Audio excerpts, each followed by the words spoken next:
Trying to walk around. But you got niggas that sit there and act like them buying bottles is making some type of statement or something like that. And truthfully, in the hip hop community, that's what they be doing. Yeah. But if you a real nigga like me, come on, son. If you got kids, my nigga, and you buying a bottle for $300 that you could buy in the store for $50, you want to get drunk that bad, and half the time these niggas ain't even drinking that shit. They pouring everybody else up. These bitches coming with their cups, they pouring them up. So after like 10, 20 minutes, the shit done. Like, come on, son, that's goofy. Clico. What's up, my nigga? Huh? I'm back outside, man. You're not listening to your music. Little rough around the edges, but it's all lies, nigga.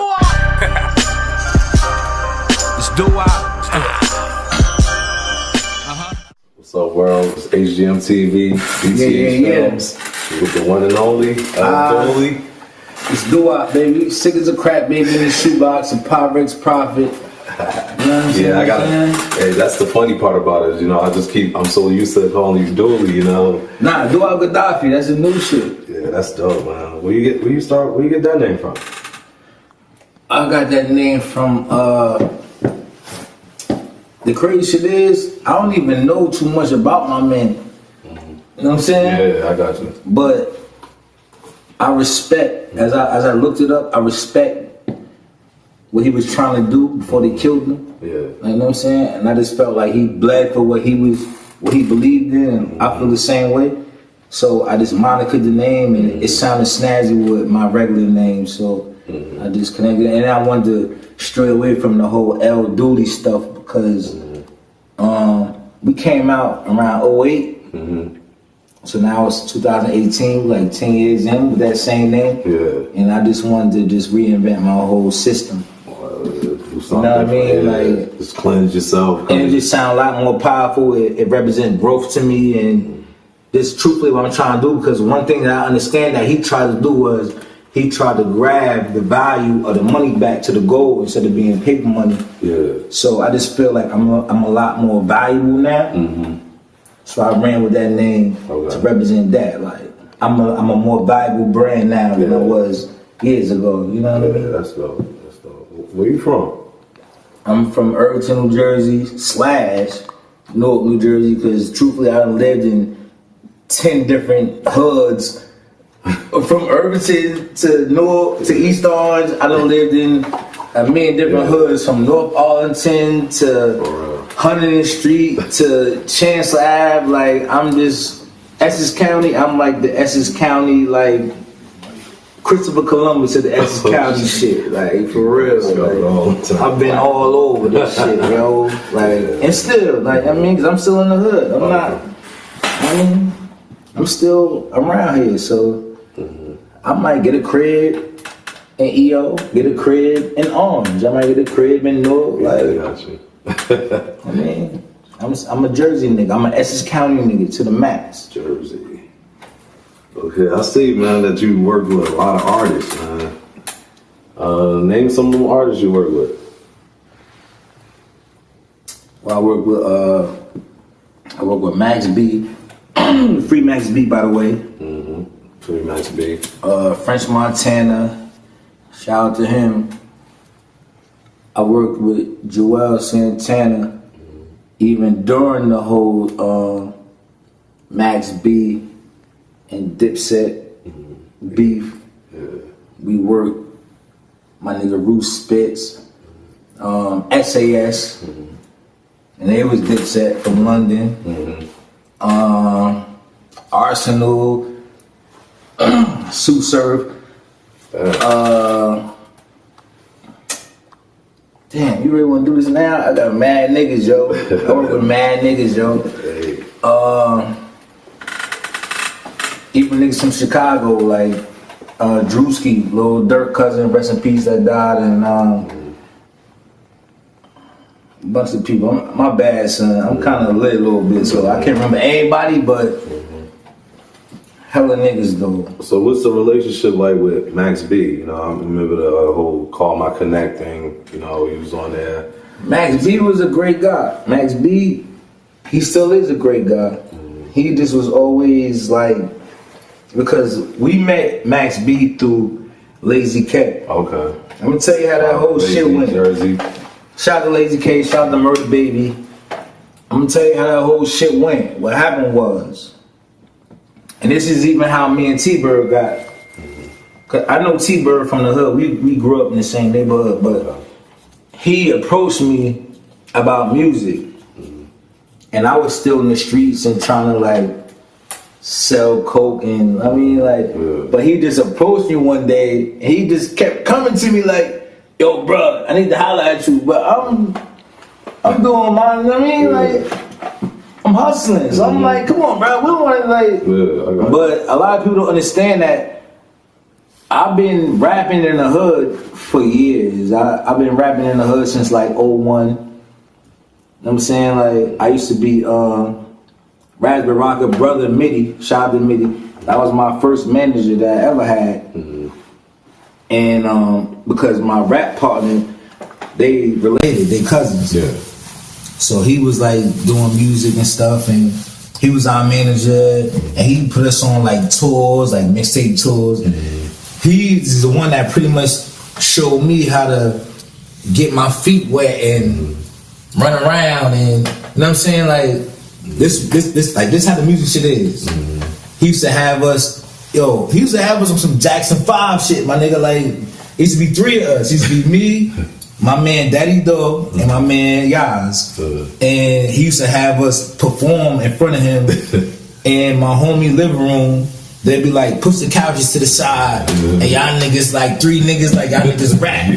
And how many raps y'all got? So we sitting there on some like new edition shit, like, yo, we rapping for like an hour. I got the notebook in one hand and a fake mic in the other hand, acting like and I'm just like, hold up, like, and just rapping, like, you know what I'm saying? But he was like, damn, y'all niggas is really dope. But the funny thing is, he used to always be like, y'all niggas ain't got no hooks though. Like the good hooks. Like I'm saying, like, cause this is around the time where like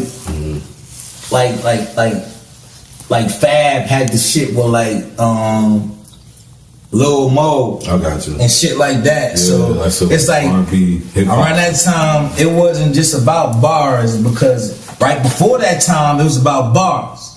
We be spitting for days. He was like, nah, we need hooks, we need some hits right now. Word. You ain't got no hits though. Like, you know what I'm saying? I ain't got.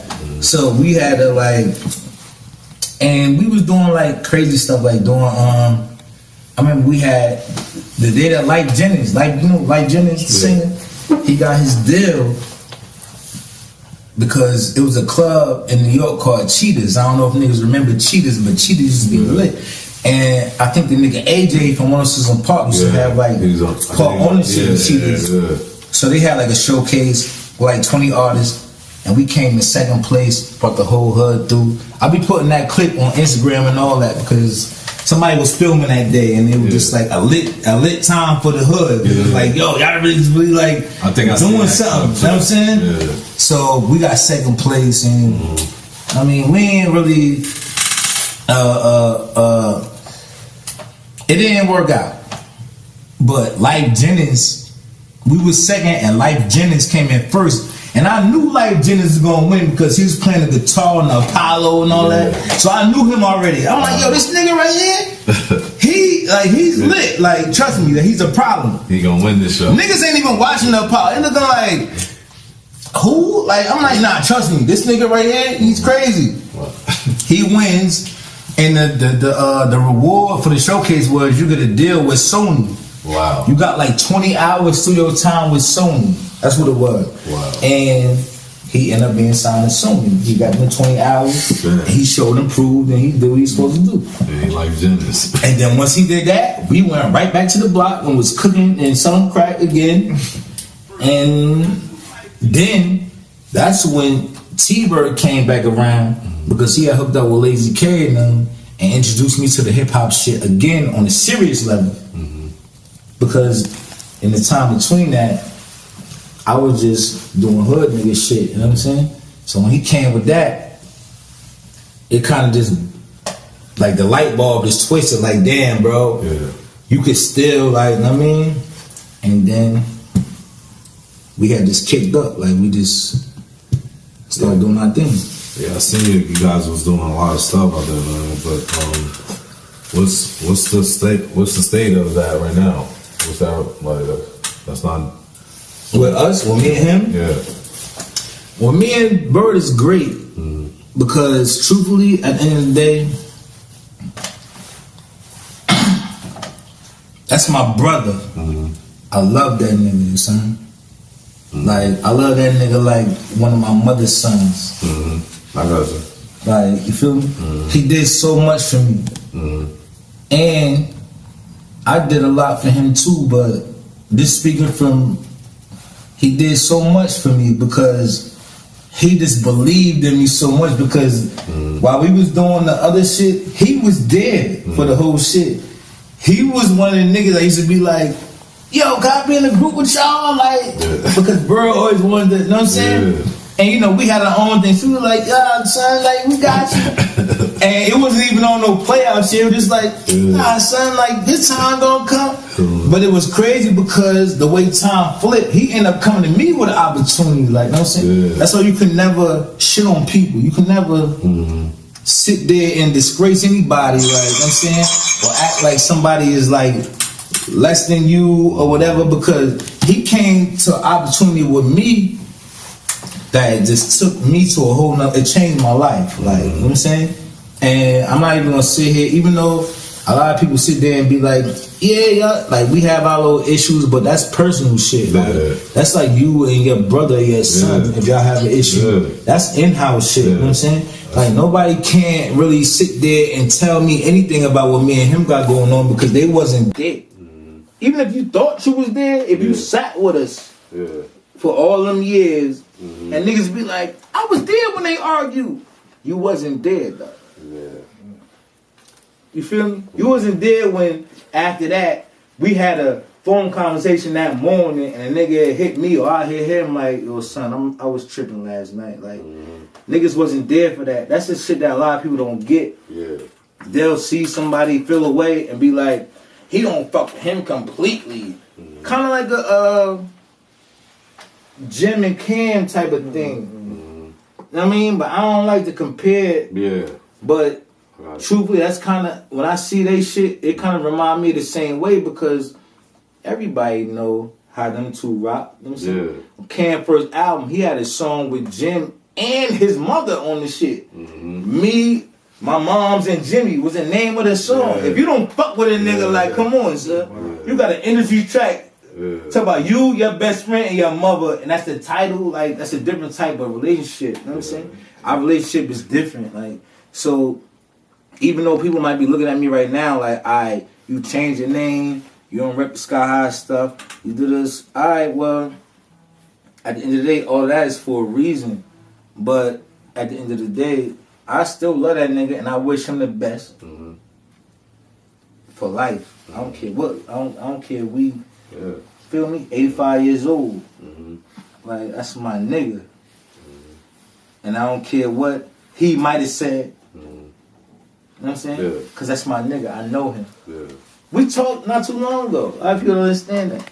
But we ain't do like the whole Instagram picture together. I got you. We niggas, my nigga. Like, we ain't gotta do all that. I got you. This is us. You know what I'm saying? Some family shit. Like, we ain't gotta do all that. But it's my bro. So, like, I wish him the best. But I'm just, as far as my career is concerned, I'm just carrying on. And hopefully he carry on too, because Bird is a great talent, yo. Like, he, like, a lot of people don't understand that the whole way.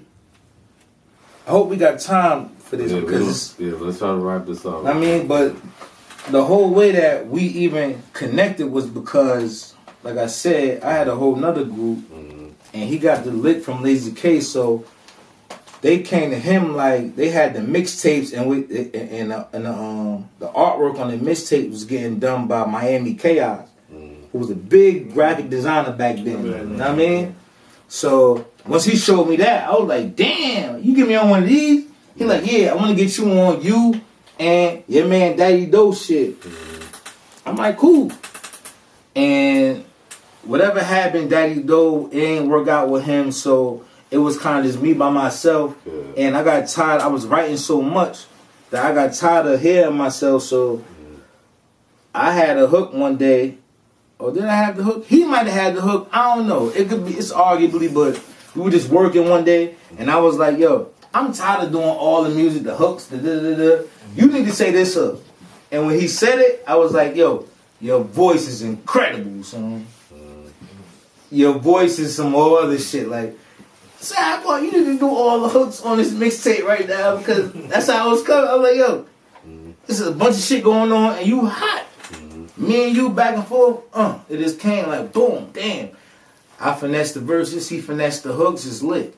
And that's the shit that really made shit boom. That's what made people really pay attention to us. Like, damn, his energy on the hooks is crazy. Yeah. And then you got the nigga that's finessing the verse on some smooth shit. So it's like, I mean, like, yo, you know how hip hop is, my nigga. That shit just was be different. It was classic, like. Yo, everybody just stood up like, damn, them niggas is like them niggas.